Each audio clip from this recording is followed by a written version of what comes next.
Blume edit.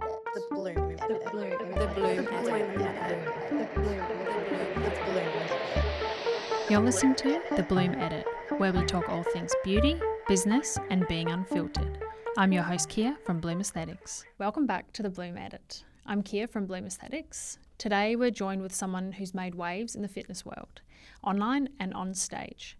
Meet Jordan Madaschi, a competitive bodybuilder, online coach, nutrition specialist, gym owner, and transformational mentor. He's competed all over the world and has most recently won the overall WA state title. And he's also built a coaching brand grounded in education and realism. Jordan, welcome to the Blume Edit. Thanks for having me. Thanks for making time in your busy schedule. We were just talking about all your competitions that you've just had. Obviously, you've just won the state show. Well done. Amazing. That was over the weekend. Yeah. And what's upcoming? 10 days is the national title, and that's the important one. The state title is a qualifying regional, but if I win the national title, I get earned my pro status. Yeah, cool. And that's what it's all about, hey? That's what I'm trying to achieve. I've come second. I can't even tell you how many times. Well, good luck, and I think you're going to do well. Thank you.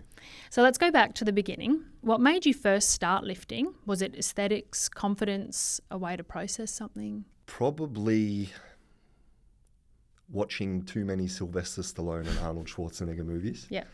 And genetics is definitely at play. My dad was big and muscular and known for having a good body. And as I grew, I was raised with a very good lifestyle, ate good food, was very active, ate a high protein diet, Italian family, lots of pasta, very athletic. And my body just started to develop, and I just started to find an interest and love for not only sport, but then it became more about the aesthetic, artistic side of bodybuilding. And I competed for the first time, did really well, and I thought, hey, I want to give this a good shot. Did your dad compete, or he just He had didn't a good... compete, Yeah, no, okay. he just looked good. Looked good. Yeah. You saw dad and thought, I can do this, yeah. And so when was the moment you realised that it was more than just a hobby, that you could take all the way to the national stage? I have won a couple of Australian national titles in the earlier years, and then I decided to move up into a much higher, more competitive federation, which is the IFBB. Mm-hmm. And in my first ever time doing that, I did really, really well. So then I decided I'm going to give this a crack and take it seriously, and it just became my life, my passion. It's what my work is involved in now, and it's what I do full time as my job. And so through success, you found yourself moving from that hobby phase to being just like, it's completely engulfed your life, like you said. Yeah, I live it, I breathe it. Yeah, you would have to. Like, I don't know anybody in your position that would be only able to do it casually, you know? Like, it's a commitment, hey? Yeah. Financially, mentally, physically, all that. Definitely, and it does allow me also to give back to others as well, which is important. So, like we said, you've competed at the elite level and coached countless others. What's the biggest misconception people have about the level of discipline required? People can be very extreme with an all or nothing mindset, and I think they have that misconception. We are looked at as the strange ones. Like, what we do is not normal. Dieting, exercise, when in actual fact, it is normal and it's very healthy. And the way that majority of people live their life these days, to me, is not normal, is not healthy, and they could actually take a lot of positive, not from doing it to the extreme level of what I do with competing, but when I'm not competing, I still live a very structured, routine, healthy lifestyle. And I think that's the biggest misconception, that people look at us and think we are the freaks. And so when you're off season versus when you're on season, like you said, your off season still looks pretty similar to your on season. It's just a few tweaks, or is it to a degree? Yeah, I definitely am a massive foodie. I go out, I travel a lot more. I'll drink alcohol. I'll go out for dinners and to cafes, and if I walk past a little cabinet and I see a caramel slice, I'm going to have it. And that's the flexibility and balance. But on top of that, I still have a routine of being fit, doing cardio, training consistently, watching what I eat, paying attention to my health, getting good sleep, getting good recovery, keeping my body healthy and happy and functioning at its highest. I noticed, because I've known you for a little while now, the last probably, I reckon 6 months, your body's changed, hey? Quite exactly. dramatically, Yeah, right. So I probably didn't see you for a few months, and then when I saw you last time, you've like doubled in size. So is that off season and on season? That's how you get to that, or is it kind of just purely on season? You put all your hard work in. I'm assuming when you're off season, you're also building, right? We can break it into 3 phases. So right now I'm in contest prep, so prep phase. Essentially, it's quite an extreme fat loss phase, a lot of cardio, a lot of very meticulous, strict dieting. Once I'm done with these shows, I call it like a life balance phase. This is where for 3-4 months, I essentially take off. I'm not focused on preparing for a show, and I'm not trying to necessarily grow muscle or improve my physique.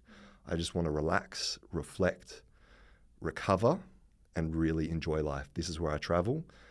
I'll be going to Japan, I'll be going to America, I may take a trip to Dubai, I'll go out for dinner every night, I'll be spontaneous and I'll stay up later and I'll go for a sunset walk, even if it means I miss a few hours of sleep. And this is extremely important and also strategical, so that when it comes time to be on again, I can do it and say, hey, I've lived. I had the fun, the dinners, the cakes, the treats. Now I'm ready to be locked in. If you don't have that phase after show, you're setting yourself up for failure strategically. And that's why it's also so easy for me to be so disciplined and strict when I'm required. Because when I'm not, I'm enjoying my life, but not to a degree that's excessive. Not, going out and binging like, oh my God, I need to eat as much as I can because this is my only opportunity. And that's where it becomes, you have to be very strategical and have self-control as well. So you've got your contest prep phase, then I call it the recovery life balance phase. Then you actually have your improvement phase, which is where, consider it as an investment. You have to eat a lot more food. You have to train quite hard and really beat your body up to grow muscle tissue. Eat in an abundance of energy to get your body into an anabolic state so you can actually grow muscle tissue. This is the most, they're both painful phases, but they have their different pains. That would be a misconception in itself, right? Like you'd be forcing food, forcing your body to grow. It kind of sounds like, oh, that's easy, but it's actually way harder than this phase you're in, or just equally hard as hard? To say. Yeah. I would say this phase is the hardest one. Most amount of control. Yeah, and there is a misconception about, I guess, the growing phase. People call it bulking. That's done wrong. You don't want to have to be forcing food to the point where your appetite is crashed and your digestion is shot because you're just focusing on getting the scale weight to go up. There's a proper way to do it where you optimize your digestion and keep your appetite and hunger levels in a good spot so that your body can grow happily, not just trying to push it to an extreme level where it becomes unresponsive and you're forcing food down. So a lot of people just don't have the knowledge or the experience to be able to carry out that phase correctly. And the control. It takes control as well, hey? Well, let's talk posture and structure from a Blume lens. We're always looking at how much muscle tone can lift, define, or change someone's aesthetic. When you work with clients, how do you approach building a visibly balanced frame, not just size? I'll assess their physique. I mean, people have their different lifestyle factors and imbalances and injuries. And ideally, you want to create, in bodybuilding, you're looking for structure, for symmetry, for balance, and you want to create an aesthetic physique. So if someone comes to me and I say, oh, you've got a great upper body, but you've got chicken legs, well, obviously I'm going to structure their training in a way that will bring up their legs and give the upper body a break to balance them out. Do you have something that's your chicken legs on your body? Your version of your chicken legs? It was my glutes, but they've definitely grown from all the hip thrusts I had to do. And this season, actually, the feedback that I got was, hey, you've really balanced everything out, which was the goal. I mean, last time I was on stage, I can definitely say, like, yeah, I was lacking in some areas. But that's the game. You take that feedback and then you want to improve them and get back up there. And the judges see, oh, wow, he really put the work in and there's nothing really standing out that we can mark him down for. So when you say, like last weekend when you won, do they still give you feedback? Yeah, definitely. Yeah. Oh, that's good. Yeah, nice. I got really positive feedback. Yeah, even like constructive. So yeah, that's good. My feedback was essentially everything was great. You just need to be a little bit leaner in the rear. So actually, my butt needs to be more shredded. In the rear. So that's why I'm doing 2 hours of cardio a day now. Gosh, I couldn't. And every spare moment, I'm squeezing my butt cheeks together to activate them better. Amazing. Well, on that, so how does cutting or bulking impact facial definition? So like jawline, puffiness, under eyes. Do you notice a visible change when you're in comp versus off-season? 100%. And you notice it as well. I mean, depending to the extent that someone pushes their off-season and their bulk, you can tell when people take it a little bit too far, because you won't see someone for a few months after they compete, and then you see them all of a sudden and they're like marshmallow face. It's like, whoa. And then the other end of that scale, like there's people that I haven't seen for 3-4 months and they see me and they're like, oh my God, you've got, we call it death face in bodybuilding, all drawn in, all sucked down, because I mean, there's a degree of fat in your face, right? And when you lose body fat in a dieting phase, you don't choose where it comes off. It just comes off your whole body in little bits and pieces. So your face gets quite drawn in. But for me, it's like, this is good. I'm looking how I should. Yeah, Death so face. we notice, because your face sort of has 2 different types of fats. You've got like your deep fat pads and your superficial fat pads. Something I notice with a lot of athletes or bodybuilders is that superficial fat layer is like non-existent, right? Yeah. We've had this discussion before. So even someone who's lost weight probably the normal way, they'll still have a bit of that superficial fat, but you just don't have that. And that's where you lose that sort of structure, and it's really challenging. But death face, that's what that is. Death face. So let's go into the beauty side of performance. We know from the Blume side that the skin takes a hit during prep. Less hydration, more cardio, like you said, intense stress on the body. What's your go-to skincare or recovery strategy to keep your face looking clear and calm? Well, I obviously come to Blume and Yes. you look after me, but I do have a skincare routine. I do find the skin gets quite dried out as well. So I have, my products that I use in the morning, in the evening. It's nothing too intensive. It's basically a morning moisturizer with sun protection, and then a nighttime one with a bunch of stuff in it. I don't know. It does the job. You'd probably consume a lot of water, right? A lot. Yeah, more when you're prepping? Yeah, definitely. At Yeah. all times, really. Yeah. A lot of people massively underconsume on the hydration aspect of things. And for what we do as athletes, it's, better hydration will mean better digestion, better nutrient absorption. You'll get better muscle contractions, especially if you balance it correctly with electrolytes. Better muscle contractions means better pumps in the gym, better performance, better strength gains. It's massively slept on, having good hydration, and the difference that it makes overall as an athlete and a bodybuilder is actually game changing. And that's one thing that I do with a lot of my clients, is that I learned from my coach. I'm coached by one of the best coaches in the world. And when he was really on my case about being properly hydrated, for me, the difference was night and day. And that's what bodybuilding is. And it's doing the simple things, but doing them properly and doing them consistently and doing them really, really well. So, I drink at least 6-7 litres of water a day. I think every time we meet, you're like, oh, is there a toilet here? Exactly. I heard But when you you're do it in before. when you're in prep as well, you're non-stop going to the toilet. Yeah, because probably your cell turnover, things like that Everything, are increased. Yeah. Well, there's such a confidence that comes from seeing physical results, but also a danger in tying your worth to aesthetics. How do you keep that balance in check for yourself and your clients? I don't really tie my worth to my aesthetics at all. It's not something that I really put an emphasis on at all. I don't judge my worth based off how I look. And you probably, by involving your career, so you do coach other people. You've 100%. You've built your gym. I guess in a sense, you've kind of spread yourself out within the industry, but also not tying yourself directly to you as a person. Hey. Yeah, and the different phases that you go through in this sport.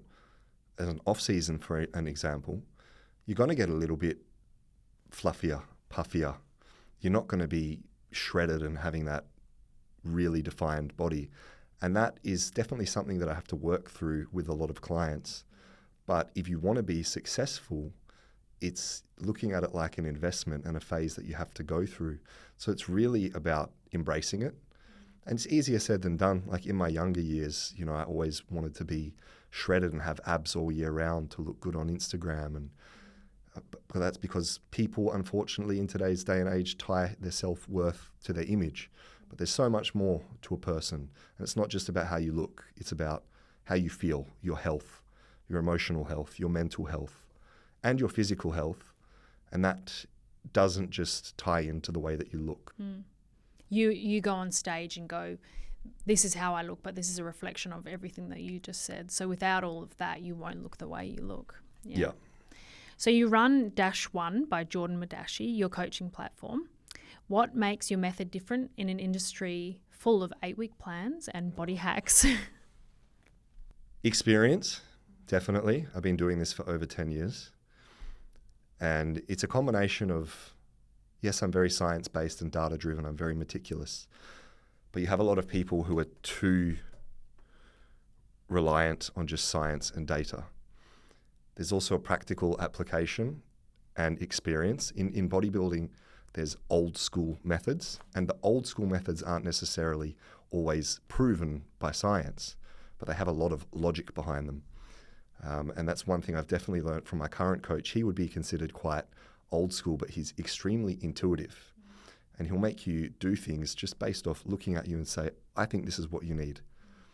And he won't be able to explain it scientifically, but his hundreds of title wins, Olympia wins, Pro Card wins, Pro Show wins, and experience, that is, the science behind it. And he's right most of the time. Sometimes science can't explain anything. And science is research-based, and research is limited. So I have a combination of science and data, but also the experience, the logic, and the intuitive factor.